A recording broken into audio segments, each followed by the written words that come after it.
If I think about the ways you make me smile, I'd be sitting here and smiling for a while. Although I know I make you cry sometimes, your happiness is ever on my mind. I cannot repay for everything you've done,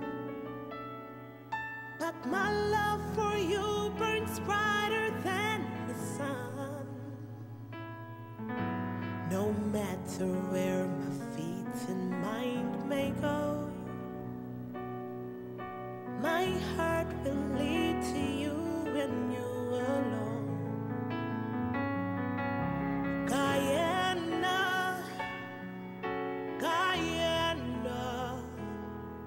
I'll be holding on to you forevermore.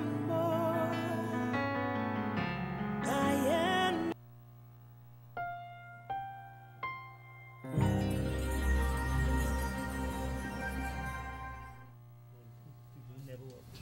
Good evening and welcome to Plain Talk. My name is Christopher Ram. I want to thank you very much for your patience. I had a slight accident this evening, hence the delay. My guests were here, the operators were here. It's entirely my fault. I do want to apologize and thank you very much. We're coming from HBTV 9 on Mandela Avenue and it's live. And on tonight's program, which will continue to be the full hour, we will discuss the recent suspension of Guyana from the EITI Extractive Industry Transparency Initiative. Sorry, I'm a little bit shaken up. Sorry about that. We could understand.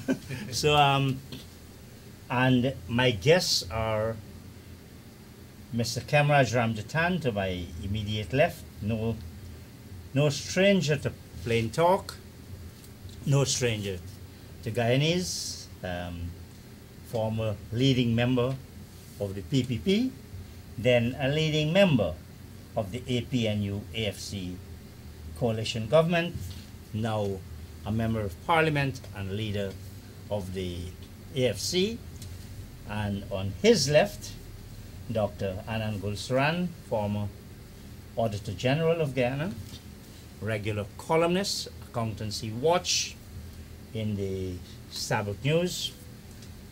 His columns are known for the directness in which it addresses matters essentially of accounting. So I didn't think there could be a better pair of persons to join me this evening on Plain Talk. Gentlemen, welcome to Plain Talk. Thank you very much for coming, and welcome back to Guyana. I know you've been out of Guyana for a while. It's always reassuring to know that a fellow accountant is here. Reassuring to know, Kemraj, that you're here. Too, yeah. So, thanks very much for being on the program tonight. Our suspension. Now, the government didn't announce the suspension. No. It was actually announced by the independent media. Stabrook. By the Sabbath News. Yes. The government knew about it. What do you make of that? Well, EITI is all about transparency. And It's quite ironic. And all decisions, all important activities, all important events must be publicized. And that's why we have a EITI, the Secretariat in Norway, and then Guyana joined in 2007. It's all about transparency. They joined during the government of the APNU AFC. Yes. I think we were there at the Umanayana. Yes. When Prime Minister Nagamoto announced it. Yeah, it was in 2017, I think it's August, that Guyana applied for membership, and they were accepted sometime around October. Mm-hmm. And the EITI has their own rules and regulations and standards and policies which all EITI. What is it about? What is the EITI about? Well, by the, you look at the EITI Extractive Industry Transparency Initiative. It was born out of An extractive industry meaning gold, diamond, oil, gas. forestry. And fishery. And We fisheries. had included fishery. Right. Yes, which is something of an extension. Oh, yeah. Yes. And that's Right. right. Because I think it had to do with the high probability that corrupt activities can take place. And this is the reason why this initiative came about. It started in South, it was born in South Africa in 2002 World Summit conference. And in that conference, they talk about the need to protect the environment and a whole set of issues. And then eventually it was formed, and Norway took the lead. It's now on 166 members, member countries that form the EITI now. And so Guyana, is a member and has to follow all the rules and the standards that were set up over the years. 6 years practically after being admitted, you get suspended. Yeah. That doesn't Both show were- well on our international image, does it? Well, I think 2007, I've been following the work of the Guyana EITI for 5 years, during which period I was doing some work for the European Union. And in 2015 we had developed, I had developed it as part of my assignment, the Budget Transparency Action Plan. And one of the items in the BTAB had to do with EITI. At that time, in 2015, Guyana was not a member, so the action item was to take steps to be part of the EITI process, and the government adopted in 2016 the Budget Transparency Action Plan. And so in 2017, we've got Good. But Cannot- it had before things had started sometime in 2010. That's correct. Under the PPP. Under the PPP, they had started a process of, because there are calls by the opposition, there are calls internationally that indeed gold mining and forestry concessions and so on, it is important as part of good governance and transparency that Guyana enter this body. And I understand 2010 it was Jack Dio who had indicated that yes, he will start the process. Then there was some developments in 2012, but then it halted completely. I was at that time also making some what's happening with these things, because I knew that just like Transparency International, which has to do with transparency generally, this Extractive Industries Transparency Institute was also very important. And if you really want to live the examined life in relation to extractive industries, government and also the multi-stakeholder, which is the people involved with forestry, the people involved with gold mining, diamond mining, and they must give all the information to the relevant authority, and the relevant authority must confirm that that is genuine information in relation to almost everything dealing with concession, royalties paid, taxes paid, and everything, so that the country can live that completely transparent manner. And yes, but then just like a lot of the things that I must say, I'm not being political here, I had problems with Mr. Jack Dale whilst in the PPP because of the fact, remember the Procurement Commission? Mm-hmm. We had passed that in a constitutional amendment, and he did not want to constitute nor establish the thing. And so all of this was why, of course, by that time we had formed our own political party, AFC, and had started the process of asking these questions. You raise an interesting point just now, Kemraj, the Transparency International. Only a couple of weeks before, TI had come out and said, look, the pace of improvement had stagnated. Any link? Of course. It is my opinion that there is a serious link. Look, you might have different positions here. We are all right to disagree with each other and agree to disagree. But I believe that the administration of the present term do not like good governance. They do not like transparency. And that is why, for about 14 years ago, I coined this term called control freakism. And it is because they feel that if you go and you tell the public too many things, it could backfire on the administration. But I had always told them, whilst being in there, that never backfires. If you go and you become more transparent, people are going to like you for that. Because people are now going to be in a position to know who are the gold miners that get how much of our country's territory. Who are the Baramas locally, and who are not paying up their monies and their royalties and whatever, and the levies and so on.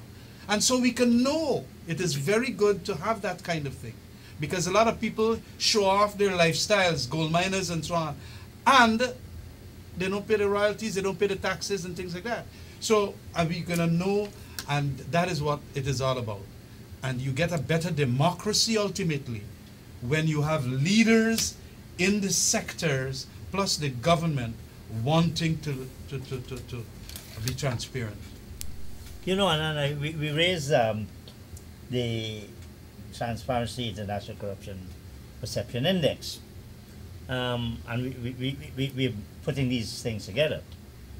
A couple of weeks ago, we had this announcement of a $4.1 billion or something like that money laundering scam involving a set of Guyanese on behalf of somebody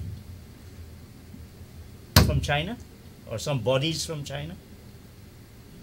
How, when you add these things together, you're an accountability issue, man.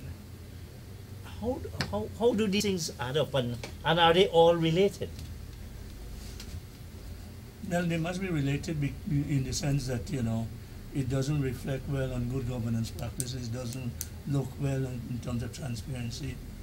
It doesn't look well in terms of tendency towards corrupt behavior. Because all these things lend themselves to corrupt behavior. So it will affect the index, the CPI, the Corruption Perception Index. And then we have all these issues, a string of issues. And I think the CPI, we achieve a 40%, 40 out of 100, which was 1 point improvement. I think I think the index doesn't fully capture what is going on, and I have said it that it does take some time, like a year or so. That's what Transparency International said, that it takes about a year, a little more, for the index to catch up with what is really happening. So what you see as 40% is maybe 2 years ago. Mm-hmm. And so if you were to take into account current event, we would be worse off. Well, we had something last year. It was Mr. Su, who came to be known. Sugate, yeah. The Sugate, involving serious accusations against our vice president. That is, there was clearly a relationship. Absolutely. And in view of the fact that these 4 money launderers who have been charged with those several counts have indicated to the Soko people that their connections were Chinese, look, we got to put 2 and 2 and not necessarily get 22, but we can get 4. We're going to be more accurate with the additions. And so it is vital that when we check back on that interview done by Isabel Young, what was her name? And the responses we got from numero uno, I call him these days, because he still is in charge of the country and otherwise, it is important to understand that this thing got a nexus. These are the base people, you know, basically. They deal with people, and look, I believe that the Chinese people, embassy officials too, must try to clear their international reputation in relation to matters like these by giving SOCU all the information. It is my understanding that SOCU has been blocked, literally, from going any further. Charge the people, matter done. To go now to find out... That's a serious accusation It is a coming from a senior attorney. Absolutely. And it is And you true. make that consciously. And I of make the that implications. consciously, just like how Mr. Hirsch said that the Nord Stream was bombed by the Biden administration officials.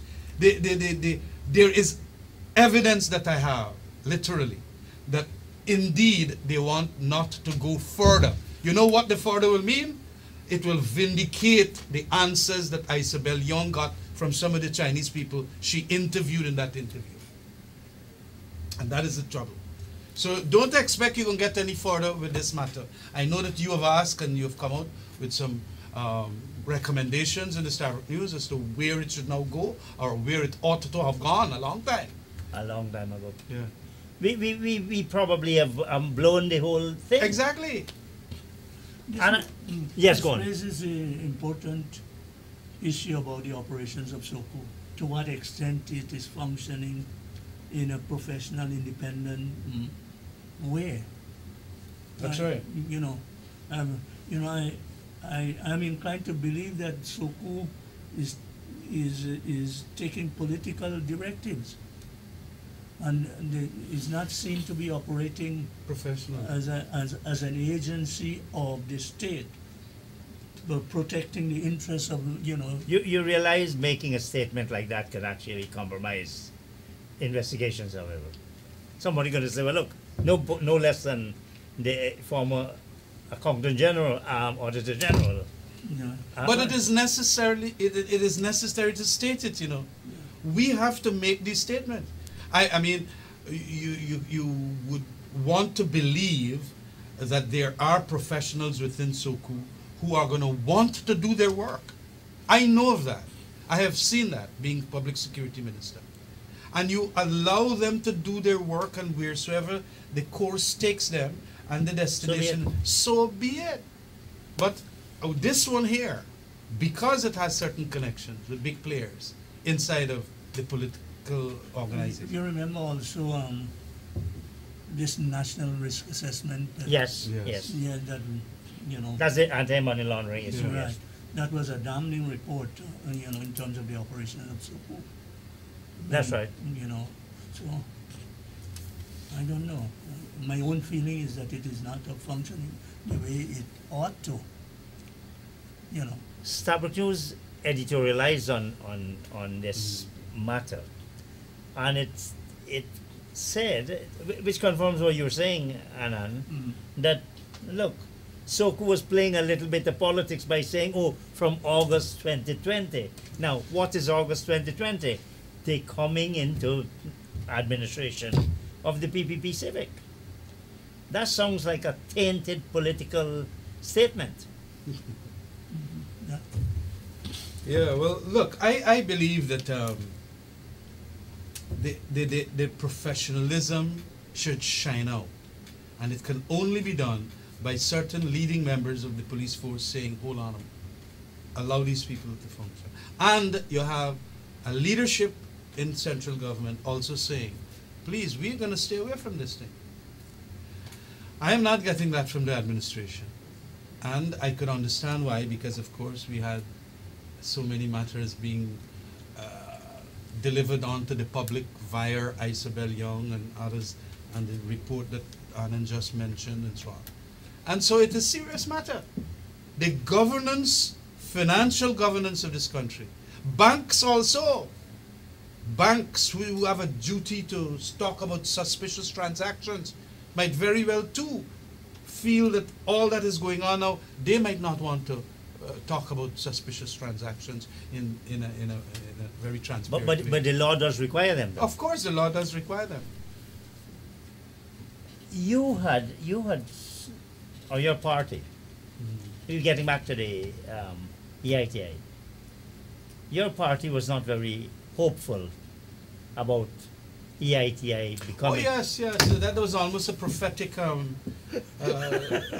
kind of prediction that I had made, Yes. and that was only last year, November, But I happen to have been following it for a long time, as I told you, just like Annan has and you have.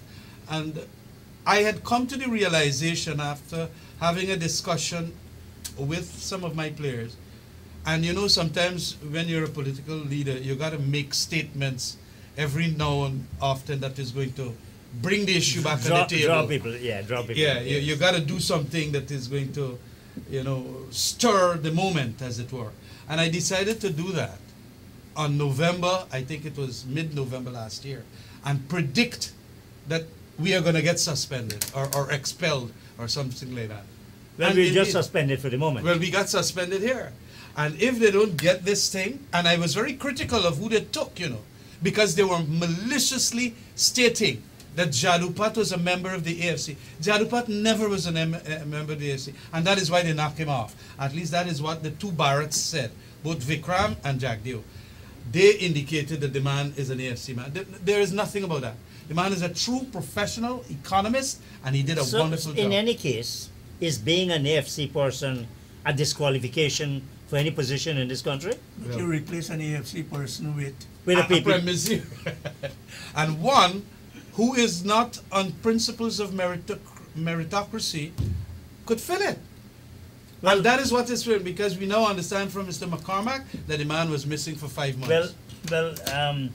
Let's go back to this. So after Sabbath News brought this matter to the attention of the public, the president came out and swearing to be getting to the bottom of it and leaving no stone unturned, and blaming Mike McCormack and Van der Radzik. How did that story play out, this blame of Radzik and McCormack? Well, having named the president having made the statement that he did made, I don't know if he realized that there's going to be some clarification on the part of those people who were fingered. And I read that clarification very, very It was not carefully. clarification, it was a rebuttal. It was a rebuttal. Well, they call it clarification in the letter. If you know Van is an extremely polite woman. Yeah. But when I read it, I'm so convinced that that what they've said, and I don't doubt that what they've said is untrue. So if that's the case, then was the president misled, or he knew? I don't know. But Well, I will go further. He very well knew. He must but have he known. He wanted must have to known. exaggerate and disguise his concern. Look, I happen to have lived a very friendly life with this president when he was in PPP, when I was PPP member and all that. And I had some great hopes. But you see, when he did what he did there, trying to give this disguised concern, and then put the blame on the two civil society members, that was shameless. To go that far, to go and say that they are the ones blocking the multi-stakeholder or some other thing. You remember he was making some explanation? Yes. Yeah, and then putting the blame there. I am so glad that they bravely came out and did what they did. But it Which has was integrity. That was integrity on their part. Absolutely. You're going to talk something and expect these two formidable citizens of ours, of worth, not going to respond? I knew that was going to come out. And he looked so embarrassing now to the president.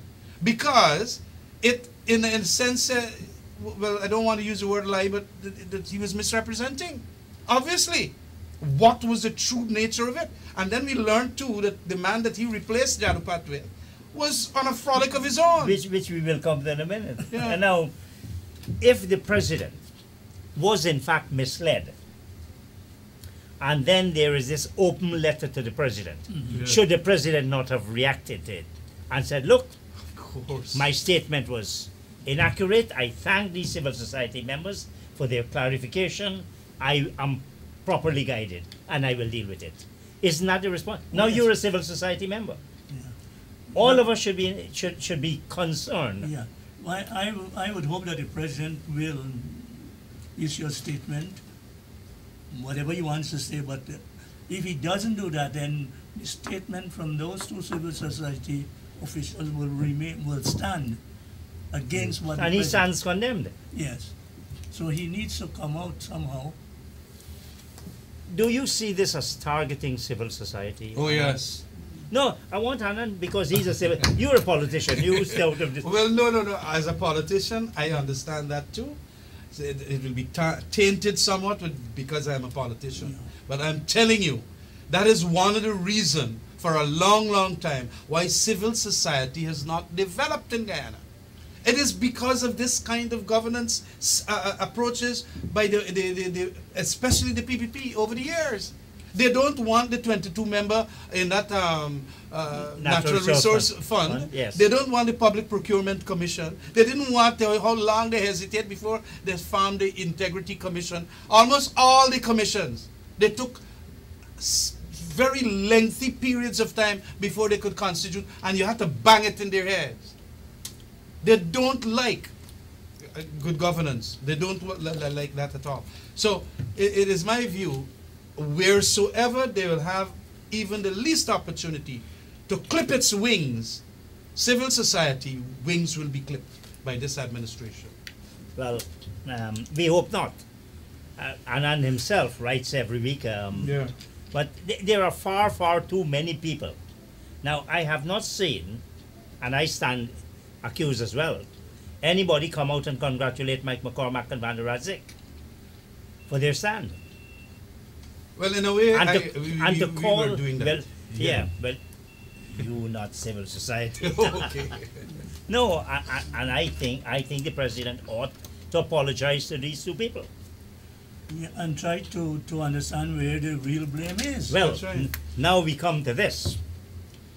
You had this gentleman, Jadupat, who was blamed for being an AFC. I didn't realize you all are such pariahs that being an AFC Well, is in fact. You just a check Vincent Adams. By the way, he's in the country. You should get him to do a parade talk. Oh, thanks for letting me know.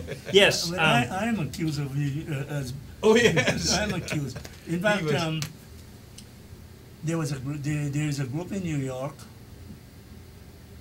that recognized my work and wanted to give me an award, but then someone stood up and said, "Well, he's closely assigned to Kemraj Ramjatan. Yeah. He's closely associated," and they decided against that. But even then, if they had informed me about that they wanted to give me an award, I doubt whether I would have accepted, because that group is a group that I don't think I would want to be associated with. Yeah. But is Because I'm a person who believes in all races. Uh-huh. Now, but that inadvertently, but fortuitously, exposed another serious and egregious act in terms of bringing back Prem Mizir, a propagandist, to replace Jadupat, who had done several years. Yeah. No, he had in fact published several years reports. Oh yes, 3 years. So But it's this 17. man, Premisier, had a base on which to work. All he Jadupat. had- Oh yeah, yeah. Yes, Premisier. Premisier, all he had to do is make sure he kept those things right. going Yeah. and improving them. Now, what does it say about Premisier that he went AWOL for several months? Did the president not know this? Wasn't that a matter itself worthy of transparency and publicity? The concerned minister ought to have been aware of. This is why I come back to the question: when the president issued a statement, was he misled? Mhm. Was he really misled? You want to try and answer to the question? Well, look, last year November. We'll be talking to- about Premisier because I think this is serious. No, that is serious because of the fact too that it was highlighted in our November press release. You knew, That- you yeah. knew Prime Minister had gone. No, I had AWOL? known that we were calling for his resignation and the restoration of Jadupat because he was not there doing the work. So you knew he was new. I get some information. A lot of people share information from a number of organizations, and they want the people to know who can make these announcements too, and who are not going to just keep the information. Well, there's a rumor that he was induced with additional perks to come back. Now, you know, my the- question is, did he receive a salary during the 4-month period that he was absent? it's an absolutely, No, well, legitimate the question question. will be asked by us. We will be asking the question. and if so, how much? But you know, they pay people not to do work too. I mean, you got somebody in court now for. You mean Charles Ramsden Sr.?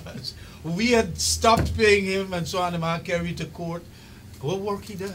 So many people ask for information.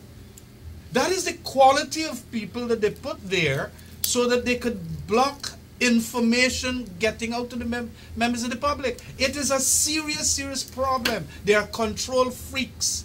They want to control everything. So you can't know who and who get for fishing license and so on. You're not supposed to know nothing.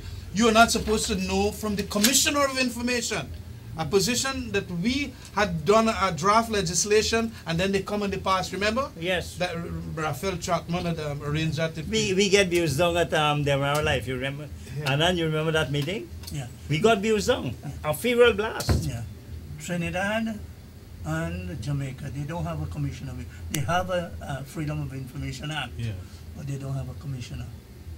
And so you could go direct to a government agency. That's right. But with this act, you can also go direct. Yeah.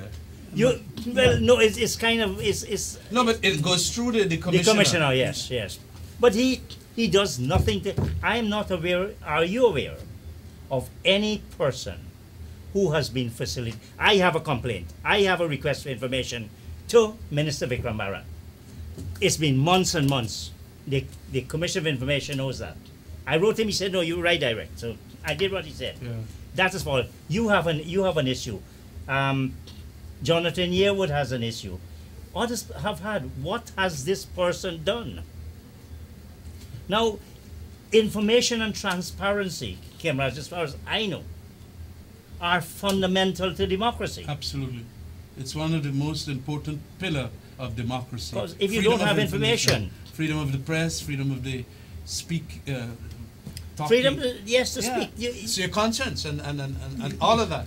It is what is the biggest bulwark of it, and it creates the rule of law. It creates human rights, and that is what distinguishes it from autocracies and authoritarian government. But that is one of the signal points I was trying to make, is that these fellas in government right now want to believe that democracy is only elections. That is all.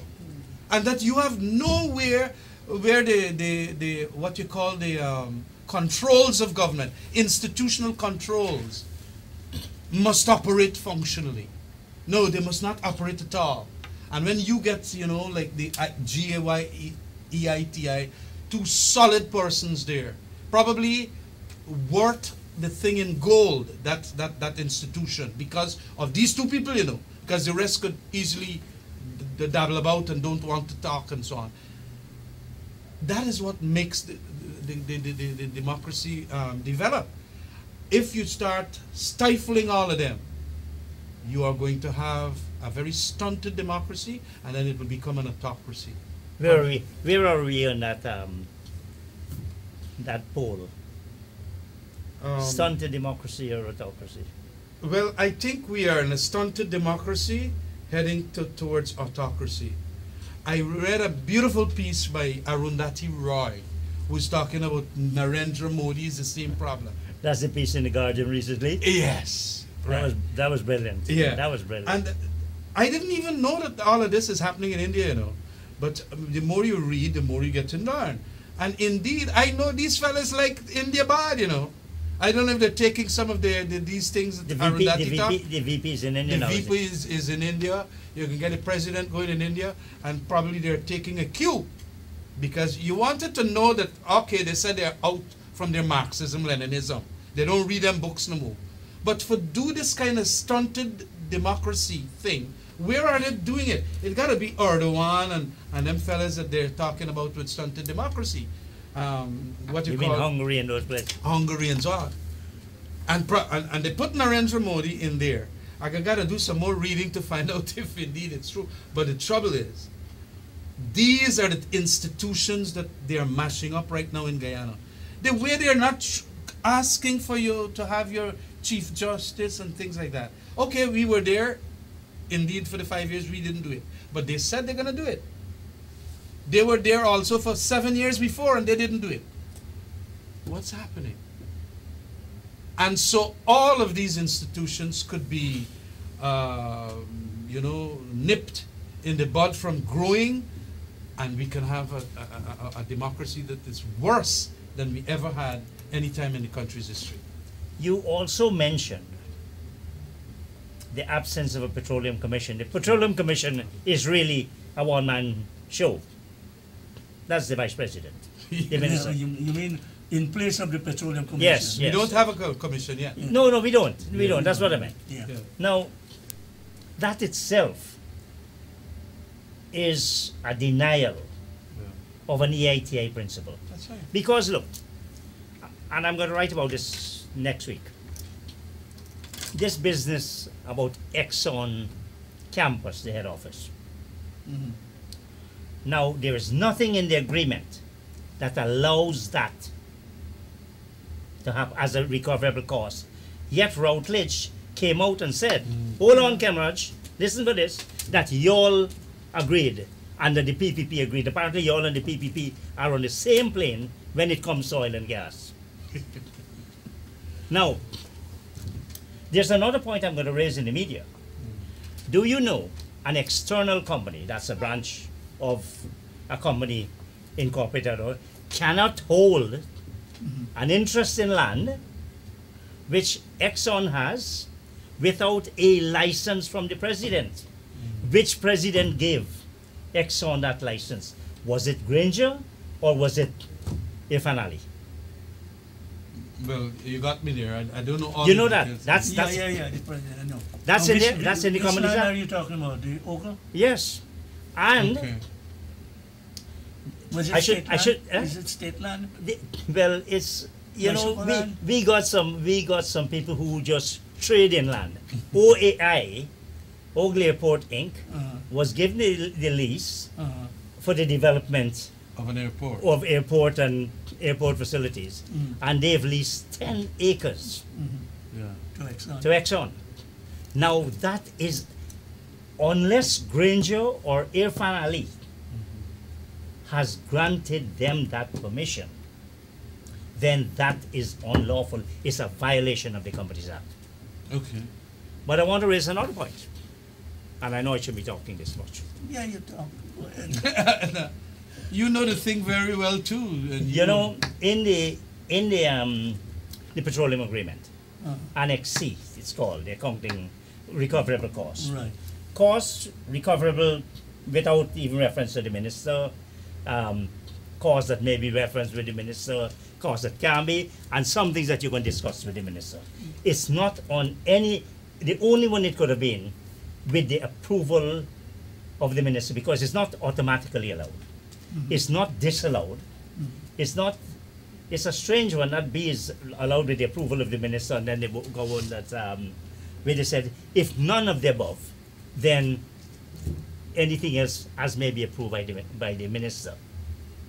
It means that one of the that the minister, who is probably Vikram Bharat, and I hope he would answer this, gave permission for that to be a recoverable cost. Now, Well, you put in my there mind it is. there, yeah. There it is. This absence of ring fencing. You know, we grumble Yeah, we that there's no grumble. ring fencing and Exxon can do what they want. Camarades, be careful. It means the government can do what it wants, because it could say, Exxon, you do this for us, Yeah. and treat it as a recoverable cost. That's a very dangerous thing. No, I agree. Here, Chris, that is why when we did what we did, and people cuss us down for rotten contracts and all of that, but we wanted institutions. Not without some justification. No, I well, might add. well, they can say what they want, but whatever. Our thing now is that you have to put the institutions. Yes. That is why we wanted a Vince Adams. We knew of Vince dealing with ExxonMobil and all them big oil companies in the United States under Barack Obama and Clinton and so on. And that is why we had him there. And we were putting him to talk to these and all the flaring and this and the environmental standards and so on. And we wanted, remember, in our Natural Resource Act, we had some economists that is going to determine how much money we're going to spend and so on, rather than 100% the first year, 90%, 80%, and so on. Yes. And you know, the thing must be done with economic minds, just like the environmental thing will be done with environmental experts, and so on. And that we were told, and we got good advice, you know, from people like Sir Paul Collier and a number of other people who wrote notes to us saying that, look, you have to make hard decisions. You don't have to doom your development. And so once it is now done, make sure that you get the proper experts, and the environmental and economists to ensure that you have the best deal. The Petroleum Commission, what's your view? What's your take on this, Alan? Well, you know, I'm so much disappointed that the bill is still in. No, it's dead. There is no bill. The bill, the legal position is a bill collapses at the end of the parliament. Yeah. Oh, It collapsed. okay, collapsed. So the PPP has done nothing, absolutely nothing. It has not brought back our bill to. That's correct. So let's not repeat that. Yeah. Now, Well, what we need to do is to, in some form, reactivate. that who's the bill. we? Who's the we? Well, we could bring a private member's bill. I think that's what you should do. Yeah. And And the it same will- bill that we bought, let them make the amendment. That is what we did with the Commissioner of Information bill, or the information, access to information bill. Access to Remember? information, yes, We did yes. a draft from the Commonwealth. The Commonwealth had given, I think, who would done that? I think Raphael Chapman. Yeah. Raphael. And indeed, it went, and then they said, no, we're not going to deal with this, but we're going to do our own bill. And we said, all right, we'll pass your bill, but it was pressure. And that is what we got to do. Is it possible, Kemraj, that whilst only a member of parliament, of course, can introduce the bill, is it possible for us to have a signature campaign Yes. led by civil society Yeah. to support such an initiative? Oh, yes, yes, yes. I remember a signature campaign was done in relation to the Natural Resources Bill of the PPP to be delayed until it went to a select committee for civil society and all of that to talk on the bill before. You remember that? And we have my good friend Mansour Nadir just wrote the You what have, they call you have petition. Friends, you have friends in high places. I got friends in high places. We Well- go back a long time, quite frankly. So Well, we're all old, so yeah, we would go back. Getting great. And we've known each other Yeah. decades and decades. So But the point is that we can do that and present the petition I to think him that's again. what I think that's what we should do. Yeah. I think that's what we should do. But you know, Kamaraj has just raised another important point. This question of the Public Accounts Committee. Yeah. It seems to be spineless, energyless, whatever you want to call it. Well, And this is your forte. This is your territory. And I've always quoted Sir Harold Wilson, the late Sir Harold, when he talked about how the Public Accounts Committee should function. You know, members have to sacrifice their own personal interest, partisan interest. And party interest. Yeah, in favor of the national. yeah, that should be not only that's in general in public life. Yeah. The national interest should always take precedence. And he talks about the unanimous character Absolutely. That's a convention that governs that. Unanimous character. of this body, the PAC. Uh-huh. In other words, this 9-member body must not be seen. It's partisan. Opposition, yes, Yeah. it's not. Yeah. But what's your take on what's happening now with this the Public Accounts Committee after all this song and dance, or maybe more like a crowd dance? you've got it constituted, and then nothing is happening. Yeah, well, we knew that that was the motive behind it. Go back and check our speeches. I gave a major speech there in Parliament in relation to that matter. And all across the Commonwealth, and even non-Commonwealth countries, you have to give in a PAC the opposition the chairman of their choice. And when you are now going to bring the matter back into the larger Parliament to say that we have a no confidence against David Patterson, you are doing a degutting And politicizing. and politicizing the thing. And they had to stand by. That is the consensus I think Wilson was talking on the part of the government. The government must be broad-based in its approach to this issue. That look, we have to give. Who is it that the opposition wants as the chairperson? David Patterson. We'll give David Patterson. And that was the end of the matter. Now they're gone, and they did not only talk about chairman that they don't have any confidence in. They didn't have confidence in a quorum that was there since 1963. That is what they didn't have confidence in. So they now said that the quorum must not be any three persons, whether even from opposition or government. We got to get 2 ministers or 2 government officials, 2 opposition officials, and the chairman before you could start examining the accounts. That is the reason now. And then they don't come. And they don't come. So as that is bad faith. That is a classic case. You change the rules so that you can then abuse the rule. Absolutely. And they're That's doing the it. best way to put it. 9 meetings they haven't turned up. Conveniently. And they're going to block it because like they don't want you to start now coming down to 2020 and so on. And then what's your take on it? Well, I share the views that Don't rely on the politicians so much, you know. You see what you yeah, say? I don't want to repeat what he said, but I'm unhappy. I've written. In fact, I was involved in the work of the PAC since we put a man to start time. When in 1991, when I became Auditor General. Yes. And you had about 75 to 81, 6 years of backlog PAC, and I drafted those reports, for the PAC. And then come 1992, when we started back the process, Kenneth King was chair Yes. of the PAC.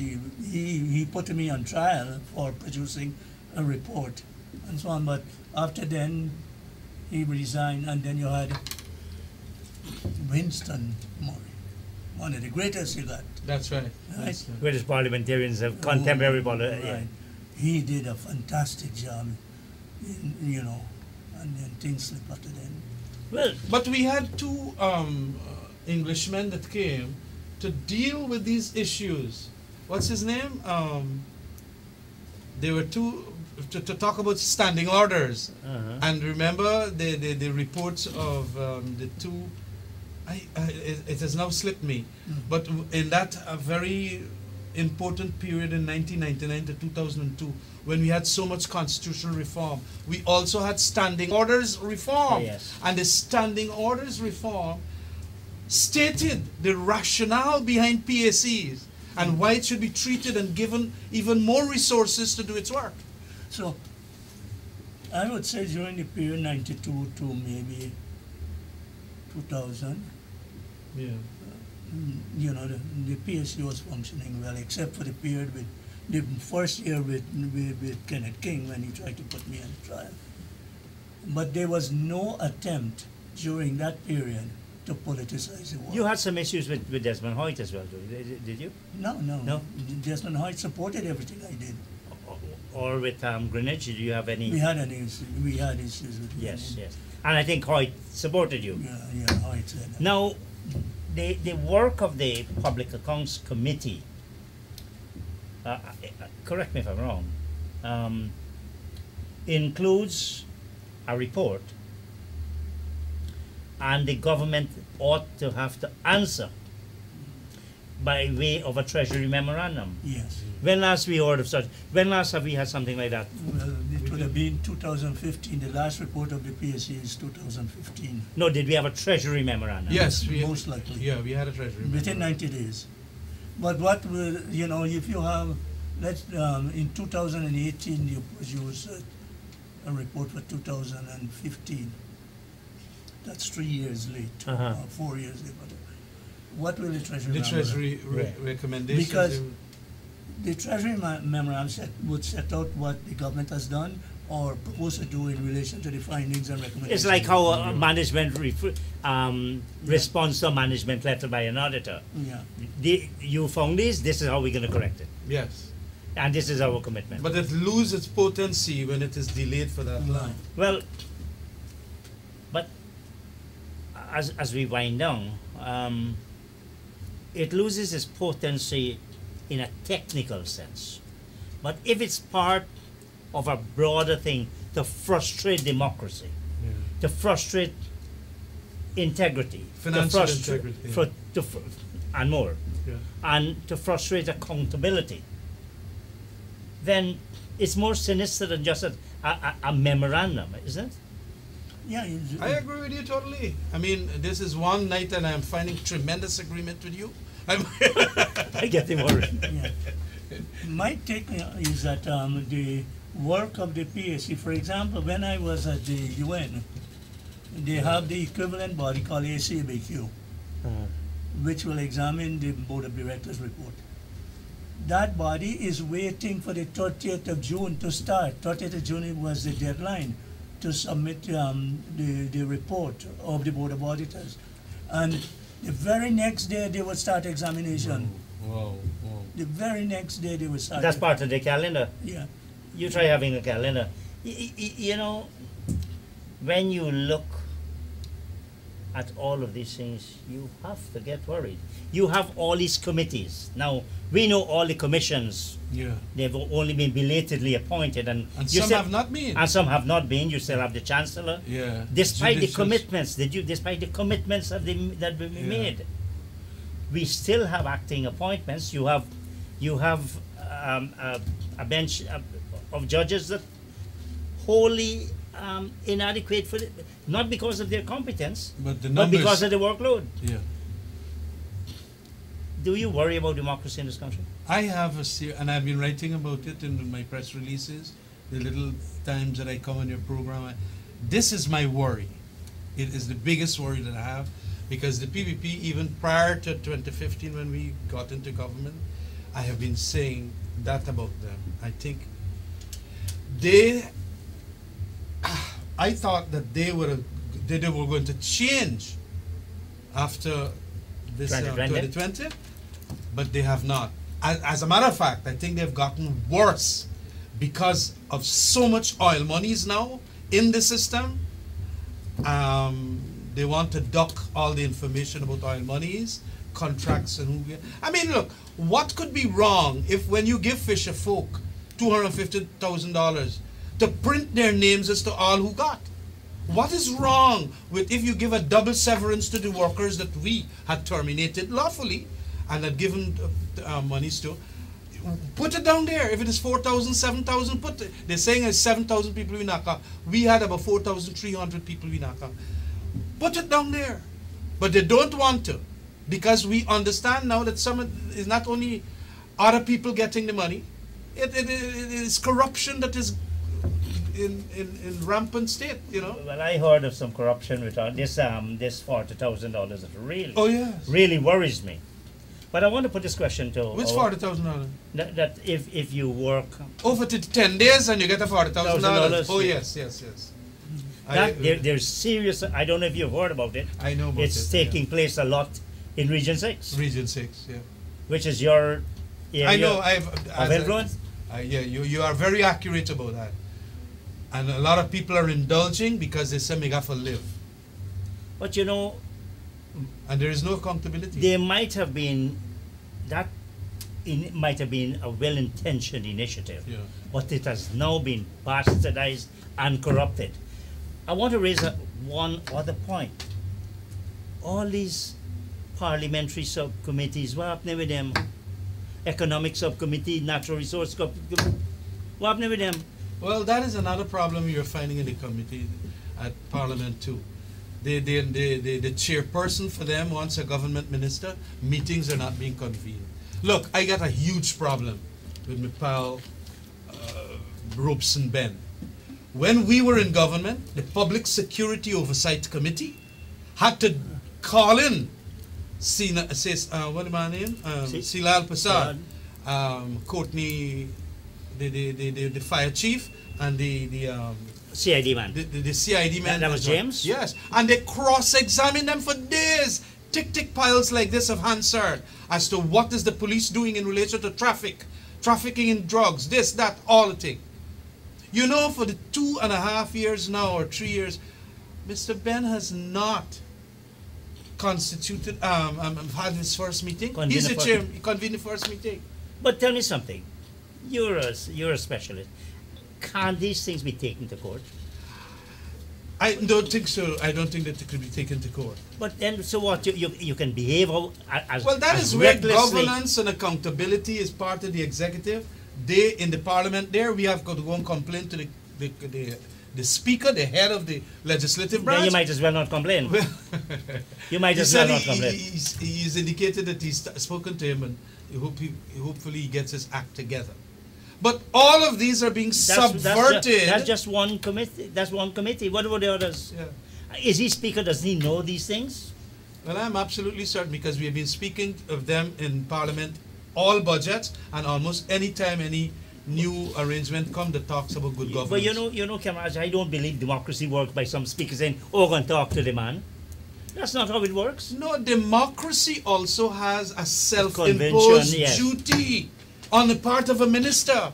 I didn't even know much about that oversight security committee, you know.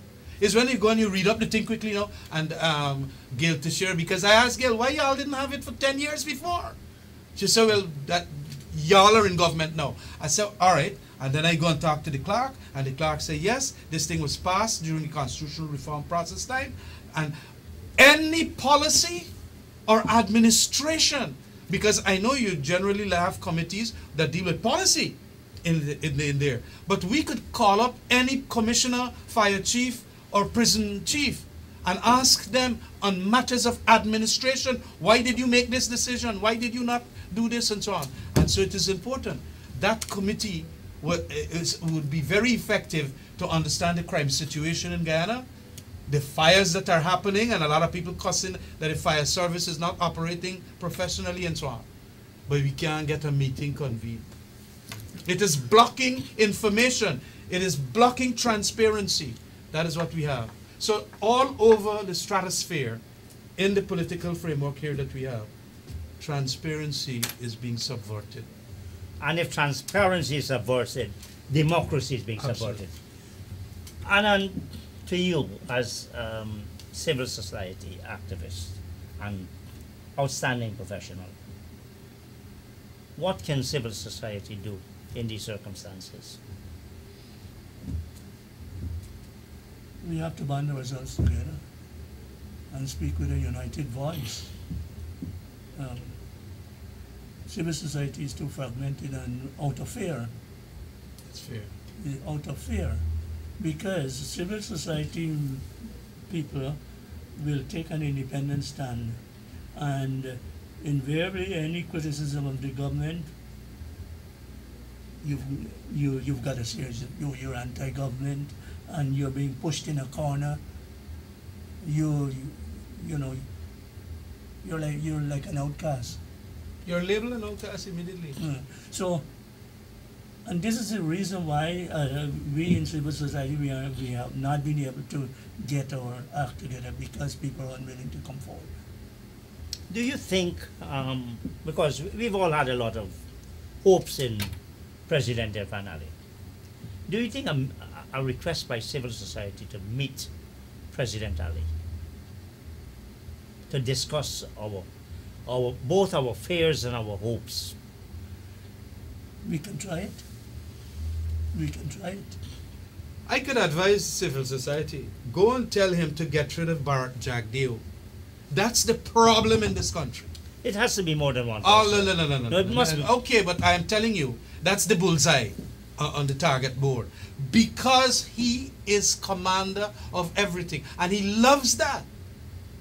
And that is where, when we created the 2-term limit, he has now subverted that by doing a bypass by making himself vice president, and he now looking after oil, he looking after credit carbon, he looking after everything that is major, that gonna get problem, and especially dealing with monies. He's somehow like that. He's attracted to that. Where they got billions and billions of US dollars. That is where he is. And I am telling you, and the civil society in this country, because let me make this point. It is a fundamental point I'm making. We got 1.5 minutes. All right. more. When you have a leader like that, and other leaders are so circumscribed and cribbed and confined by a leader like that, you generally psychologically wants to be like him. And he don't like transparency, he don't like accountability, he like none of them things. So you're gonna find Irfan, the closer he is with him, gonna get like that. And that is wrong. That is not a leadership Guyana needs at this time. But you know, I pose a question to Anand, and I think that's as much a civil society, but it's more a political question. But we have got to do something.